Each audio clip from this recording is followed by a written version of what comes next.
বাংলা সাহিত্যের কিছু রোমাঞ্চকর গল্প দিয়ে সাজানো আমাদের এই বিশেষ নিবেদন ভূতকথা। আজ আপনাদের জন্য বিভূতিভূষণ বন্দ্যোপাধ্যায়ের লেখা পৈতৃক ভিটা।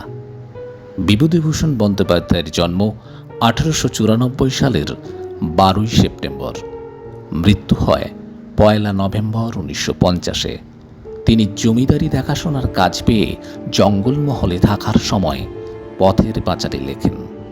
মাত্র 21 বছরের সাহিত্য জীবনে আমাদের উপহার দিয়েছেন অজস্র উপন্যাস, ছোট গল্প, ভ্রমণ কাহিনী ও শিশু সাহিত্য।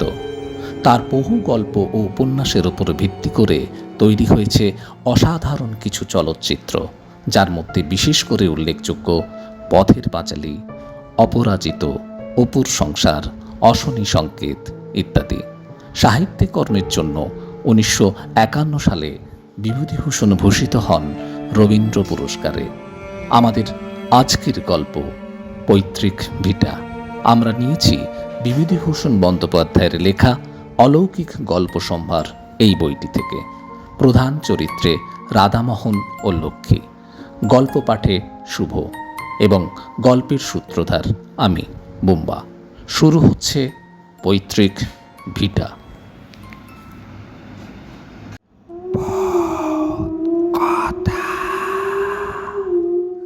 মধুমতি নদীর ওপরেই সেকালে প্রকাণ্ড কোঠাবাড়িটা। রাধামোহন নদীর দিকে বারান্দাতে বসে একটা বই হাতে করে পড়বার চেষ্টা করল বটে, কিন্তু বইয়ে মন বসাতে পারল না।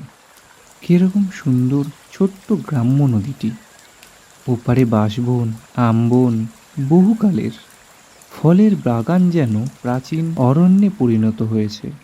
একা এত বড় বাড়িতে থাকতে বেশ লাগে, খুব নির্জন। পড়াশোনা করবার পক্ষে বা লেখা ঠেকার পক্ষে বেশ জায়গাটি। তাদেরই পৈতৃক বসত বাড়িটি বটে, তবে কতকাল ধরে তাদের কেউ এখানে আসে না, কেউ বাস করেনি। রাধামোহনের বাবা শ্যামকান্ত চক্রবর্তী তার বাল্য বয়সে এই গ্রাম ছেড়ে চলে যান। মেদিনীপুরে তার মামার বাড়ি। সেখান থেকে লেখাপড়া শিখে মেদিনীপুরে ওকালতি করে বিস্তর অর্থ উপার্জন করেন এবং সেখানে বড় বাড়িঘর তৈরি করে। স্বগ্রামের যে একেবারেই আসেনি তা নয়, তবে সে 2-1 বারের জন্য এসে বেশি দিন থাকেননি। অত বড় পয়সাওয়ালা উকিল থাকলে তা চলতো না। গ্রামের বাড়িতে জ্ঞাতি ভাইরা এতদিন ছিল, তারা সম্প্রতি এখান থেকে উঠে গিয়ে অন্যত্র বাস করছে।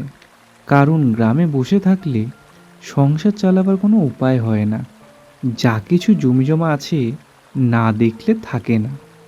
বাড়িটারও একটা ব্যবস্থা করতে হয়, নইলে বাড়িঘর সব নষ্ট হয়ে যাবে। রাধামোহন নিজে গত বছর ওকালতি পাশ করে পরলোকগত পিতৃদেবের প্রাসাদে বসেছেন। এবার দেশে চিঠি পেয়ে পুজোর ছুটিতে একাই গ্রামে এসেছে বাড়িঘর জায়গা জমি একটা বিলি ব্যবস্থা করতে। পাশের বাড়ির বৃদ্ধ ভৈরব বাড়ুজ্যে 2 দিন খুব দেখাশোনা করছে। তিনি জোর করে তার বাড়িতে রাধামোহনকে নিয়ে গিয়ে খাইয়েছেন, নইলে রাধামোহন নিজেই রেঁধে খাবে পিতৃভিটেতে, এই ঠিক করেই এসেছিল। ভৈরব বাড়ুজ্যের বড় ছেলে কেষ্ট এসে বলল, দাদা, চা খাবেন? চলুন।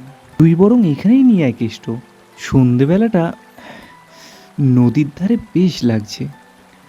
আচ্ছা, সেই ভালো। গ্রামের সবাই আত্মীয়তা করেছে, ভালোবেসেছে। বৃদ্ধ লোকেরা বলেছে, আহা তুমি শ্যামাকান্তর ছেলে, কেন হাত পুড়িয়ে রেঁধে খেতে যাবে? আমরা তো মরিনি এখনো, এসো আমাদের বাড়ি। রাধামোহন সকলের কাছেই কৃতজ্ঞ। কেষ্ট চা দিয়ে কিছুক্ষণ গল্প করে চলে গেল। তারপর রাধামোহন আবার একলা। অন্ধকার রাত্রি, মধুমতির জলে তারা ভরা আকাশের ছায়া পড়েছে। রাধামোহন বসে বসে ভাবছে, এই এত বড় বাড়িটা তার ঠাকুরদাদা কেন তৈরি করেছিলেন? সেকালে পুলিশের দারোগা ছিলেন তিনি। অনেক পয়সা রোজগার করেছে বটে, কিন্তু পৈশায়িক বুদ্ধি ছিল না সেকালে লোকেদের। এই বন জঙ্গল ভরা গ্রামে কেউ পয়সা খরচা করে বাড়ি করে? কি কাজে আসছে এখন? আচ্ছা, সুরকির কলবালারা বাড়িটা নেবে? তাহলে পুরনো ইটের দরে বাড়িটা বিক্রি করা যায়। খুটকর কিসের যেন শব্দ হলো। রাধামোহন দেখল একটি 10-12 বছরের টুকটুকে ফর্সা মেয়ে ঘরের দাওয়ার আড়াল থেকে উঁকি মারছে। ঘরের মধ্যে হ্যারিকেন জ্বলছে, বারান্দাতে সামান্য আলো এসে পড়েছে, সুতরাং একেবারে অন্ধকারে সে বসে নেই। ভৈরব বাড়ুজ্যে একবার ছেলে পাঠায়, একবার মেয়ে পাঠায়। লোকটা খুব যত্ন করছে বটে। ও বলল, কি খুকি, ভাত হয়েছে বুঝি? একটু পরে মেয়েটি সংকোচের সাথে বাইরে এসে দাঁড়ালো। তোমার নাম কি? লক্ষ্মী। বাহ, বেশ নাম। তা পড়াশোনা করো? হুম। গান জানো? না। রাধামোহন হেসে বলল, তবে তো মুশকিল দেখছি। বিয়ের বাজারে তুমি যে বিপদে পড়বে। রান্না বালিকা ঘাড় নেড়ে জানায় সে জানে। যাক, ওই একটা গুণ তোমার রয়েছে। তা কি কি রান্না জানো? তা সব। সব? বাহ, তুমি তো খুব ভালো। বসো। না, বসবো না।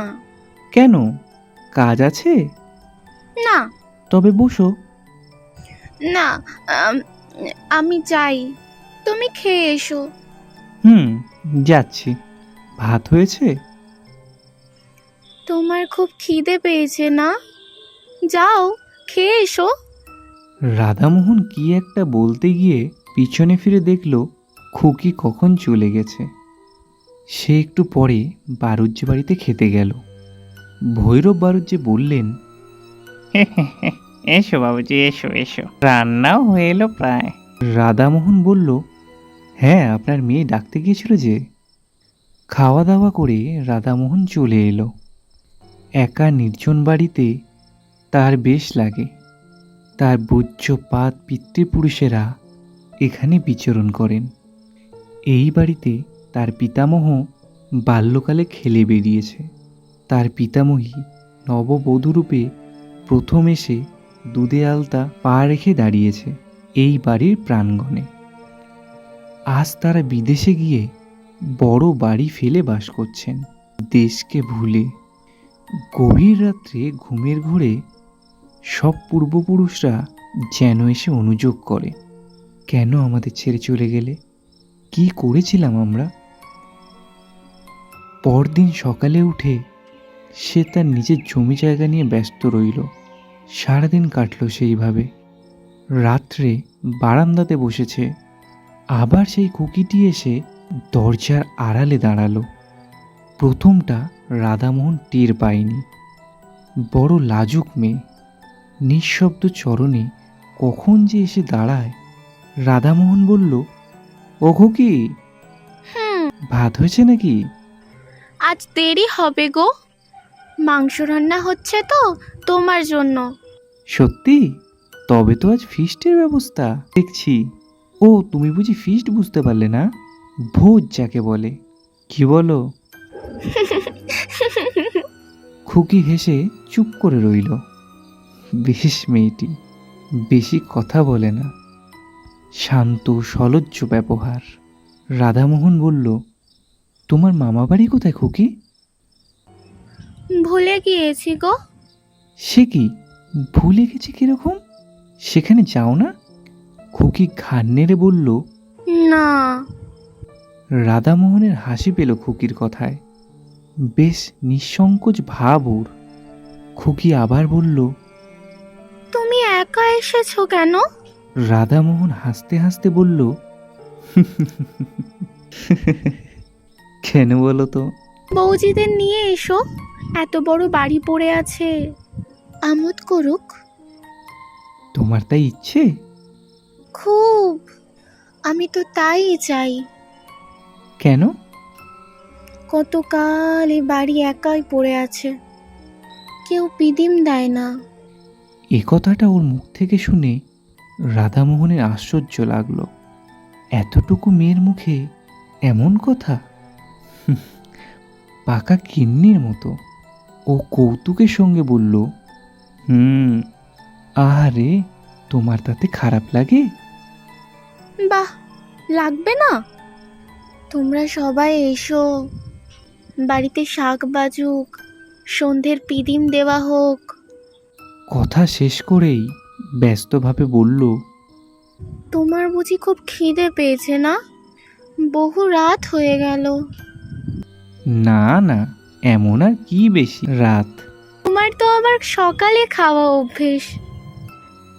বাবা, তুমি কি করে জানলে? অস্ফুট হাসির সুর মাত্র শোনা গেল, কোনো উত্তর এলো না। একটু পরে মাথা দুলিয়ে দুলিয়ে খুকি বলল, ভালো লাগে, বড্ড ভালো লাগে। রাধামোহন ওর দিকে চেয়ে বলল, কি ভালো লাগে? এই যে তুমি আজ এসেছো, কেউ তো কখনোই আসে না এ বাড়িতে। তুমি যাও, হ্যাঁ যাও, মাংস রান্না হয়ে গেছে। হয়ে গেছে? তুমি কি করে জানলে?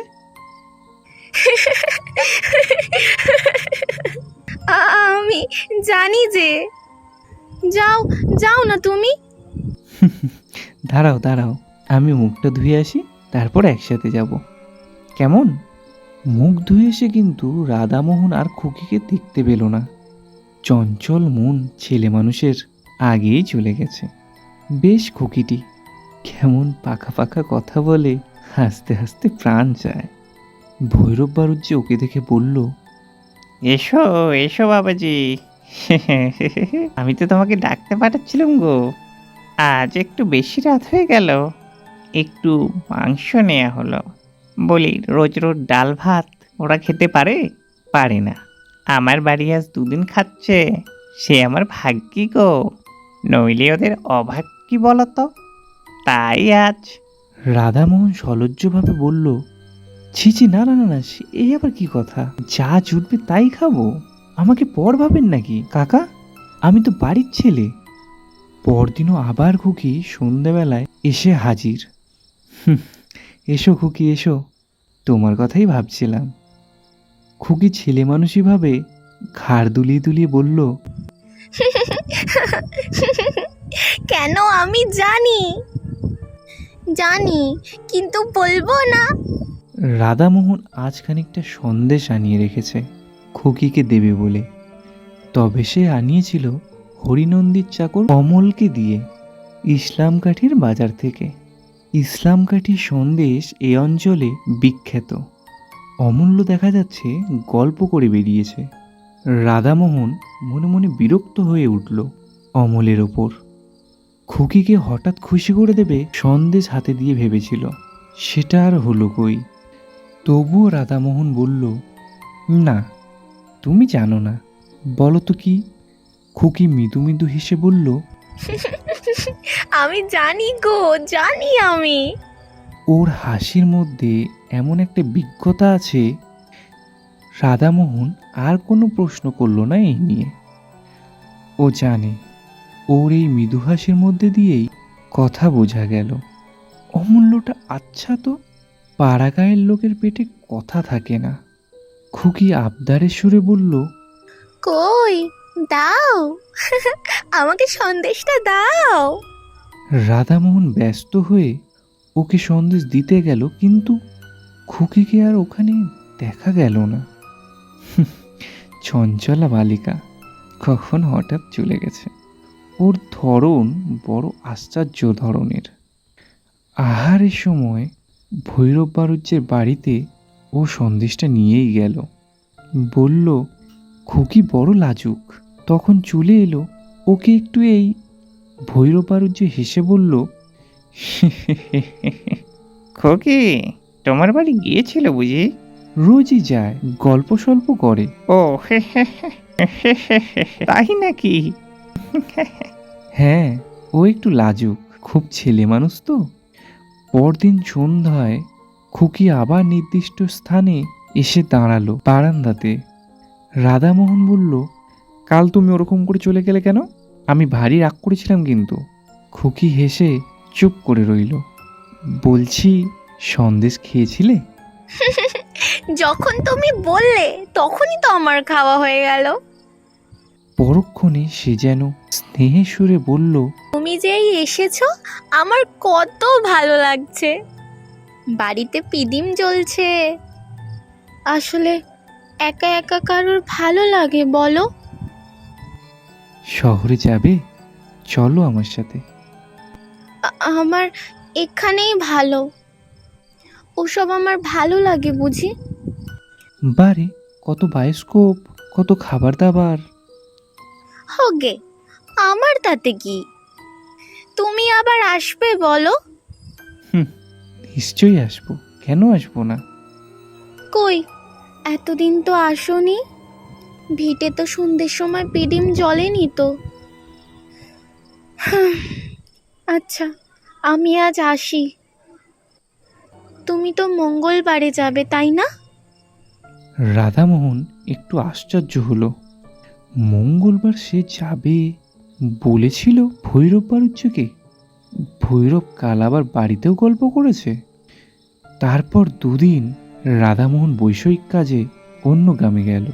সোমবার অনেক রাত্রে নৌকা যোগে সগ্রামে ফিরল বটে, কিন্তু ভৈরব বাড়ুজ্যের বাড়িতে কারুর সঙ্গে অত রাত্রে আর দেখা হলো না। ঘরে চিড়ে ছিল, তাই খেয়ে রাত কাটালো। পরের দিন সে যাওয়ার জন্য তৈরি হচ্ছে, ভৈরব বাড়ুজ্যে এমন সময় এসে বললেন, বাবাজি, কাল কত রাত্রিরে এলে, খেলে কোথায়? দেখো তো, আমাদের ডাকা তোমার উচিত ছিল কি না? তুমি তো ঘরের ছেলে। এত লজ্জা কেন করো বলো তো? ছি ছি ছি ছি। রাধামোহন বলল, আপনার খুকিটিকে একটু দেখে দিন না। বেশ বেশ, এক্ষুনি ডাকছি, দাঁড়াও। ওরে, একটু নিয়ে আয় না। একটু পরে একটি 8 বছরের কালো মেয়ে হাত ধরে ভৈরব বাড়ুজ্যে সেখানে নিয়ে এলেন। রাধামোহন বলল, না না, এ খুকি তো নয়, এ দিদি। ভৈরব বাড়ুজ্যে বললেন, আরে, এ দিদি তো বিয়ে হয়ে গেছে, সে তো শ্বশুর বাড়ি এখন। ও, তুমি তাকে দেখোনি বুঝি? তবে আপনার বাড়ির অন্য কোনো মেয়ে? না না, আমার বাড়িতে বাবাজি আর কোনো মেয়ে ঠেয়ে নেই। তবে অন্য কোনো মেয়ে, কিন্তু না না না না না, আর কোনো মেয়ে তো এ পাড়ায় নেই ও বয়সে। দো ঘর তো বটে ব্রাহ্মণ, আস বয়স কত? রাধামোহনের হঠাৎ মনে পড়ে গেল। বলল, ওর, হ্যাঁ মনে পড়েছে, ওর নাম বলেছিল লক্ষ্মী। লক্ষ্মী? লক্ষ্মী? লক্ষ্মী সেটা আবার কি? না না না, ওই নামের মেয়ে তো এই গ্রামে নেই। তোমার শুনতে টুনতে ভুল হয়ে থাকবে বাবাজি। নামটা শুনতে ভুল হতে পারে, কিন্তু খুকিটি কে সে তো আর ভুল হবে না। কই বাবাজি, কিন্তু কি কি বলছো বলো তো? আমি তো বুঝতে পারছি নি। ও বয়সের ও নামের মেয়ে আমাদের পাড়ায় তো কেউ নেই। ও, যাই হোক, আমি আসি।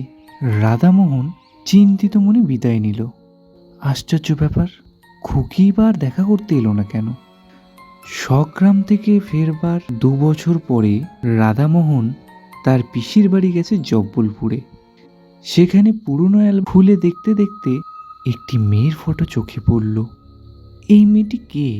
সে কোথায় যেন দেখেছে, ঠিক মনে পড়ল না। পিসিমাকে ডেকে ফটোটা দেখাতে পিসিমা বলল, ও বাবা, একে তুই দেখবি কোথায়? ও তো আমার ছোট বোন, তোর ছোট পিসি। 12 বছর বয়সে মারা যায়। তখন তুই কোথায়? তোর মার বিয়েই হয়নি। আমরা সব তখন আমাদের গাঁয়ের বাড়িতেই থাকি। তারপর পিসিমা যেন কতকটা আপন মনেই বললেন, আহা, একটু একটু মনে হয় ওকে জানিস। বেশ দেখতে ছিল। সে আজ 40 বছরের কথা। তারপর তোর বাবাও দেশ ছেড়ে মেদিনীপুর চলে এলো। দেশের বাড়িতে যাওয়াই হয়নি। বিয়ের পর আমি মোটে একবার গিয়েছিলাম, সেও আজ 20 বছর আগের কথা। রাধামোহন অবাক হয়ে চেয়ে রইল অ্যালবামখানা হাতে করে। হঠাৎ মনে পড়াতে বলল, ছোট পিসিমার নাম কি ছিল? পিসিমা উত্তর দিলেন, লক্ষ্মী।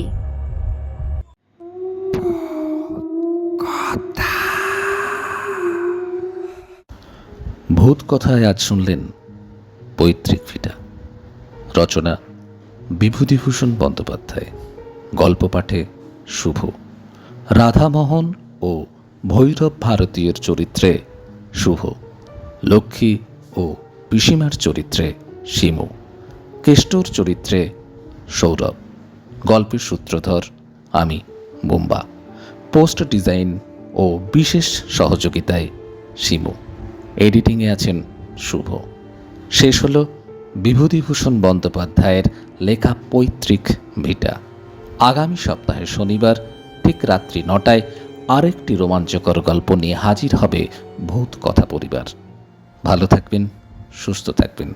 দেখা হচ্ছে পরের এপিসোডে।